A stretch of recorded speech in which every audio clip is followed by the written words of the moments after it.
Hello and welcome. Today, we're going to talk about something really important, the journey from being financially fragile, constantly worried, to being truly financially free. And it all starts with one simple but incredibly powerful decision, the decision to save. This one. I'll save when I earn more. So many of us have said this, right? It feels so logical. You think, well, of course, when I get that raise, when more money starts coming in, then it'll be easy to save. But what we're about to see is that this very common belief, well, it's actually a trap. It's a trap that keeps you stuck. I bet it does. It's a story we tell ourselves all the time. And you know what? It's the exact same story a guy named Daniel told himself for years, until, well, a crisis just forced him to see everything in a completely new way. Okay, so let's start here by really understanding this cycle that keeps so many people, millions of people, financially fragile, even if they have a pretty decent income. This is the story of living on the edge, one paycheck at a time. So, let's meet Daniel. He's 32, he's got a good job as a project supervisor, and he's making $4,500 a month. I mean, on paper, you'd think he's doing just fine. But here's the kicker. $0 in savings. He was literally one small emergency away from a total disaster. And his mindset? Life is just too expensive to save. And that disaster, well, it wasn't far off. It happened on a Tuesday morning, on his way to work. You know, the kind of unexpected thing that life just loves to throw at you when you are least prepared. His car just broke down. The mechanic finally calls and delivers the news. Total transmission failure. The bill? A staggering $2,300. I mean, that's more than half of his entire monthly take-home pay, and he needed it, like, right now. Can you just imagine that sinking feeling in your stomach?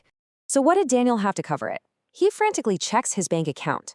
$412. That huge gap between the cost of the emergency and what he actually had, that was his wake-up call. He wasn't broke because he didn't earn enough. He was broke because he didn't save. So this crisis, this absolute moment of panic, it became his turning point. It led to a conversation with a friend of his, a guy named Marcus, that would completely rewire Daniel's entire way of thinking about money and set him on a brand new path. This was the nugget of wisdom his friend Marcus shared. It's so simple, but it's incredibly profound. See, Daniel, like most people, was trying to save whatever was left over at the end of the month. But Marcus told him the real secret is to treat savings not as an afterthought, but as the very first thing you do. And this simple flip, it makes all the difference in the world. The old way, Daniel's way, that leads to crumbs, or more often, nothing at all. But the wealth way, it flips the whole script. You pay your future self first, and then you learn to live on what's left. And this isn't just some clever tactic. It's a fundamental change in your whole philosophy. And that philosophical change, that's what we call the ownership mindset.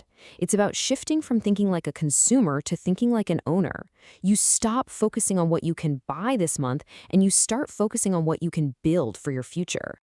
Okay, so knowing the principle is one thing, right? But actually putting it into practice, that's a whole other ballgame. This is where Daniel began the hard work of turning this new idea into a habit he just would not break. So with his very next paycheck, Daniel just took the plunge. He transferred $500 into a separate savings account before he paid a single bill. And the source material says it hurt. I mean, it was painful. He had to consciously adjust his spending, cut back, and really learn to live on less. But he did it. He proved to himself that it was possible. This timeline of his journey is so fascinating. You can see the first month was really tough. It hurt. But by month 3, something had shifted. That constant anxiety he used to feel, it was being replaced by a feeling of control. And by the end of year 1, it wasn't just a habit anymore. It was part of his identity. He actually saw himself as a disciplined, future-focused person now. So 6 months into this new habit, life decided to throw another test at Daniel.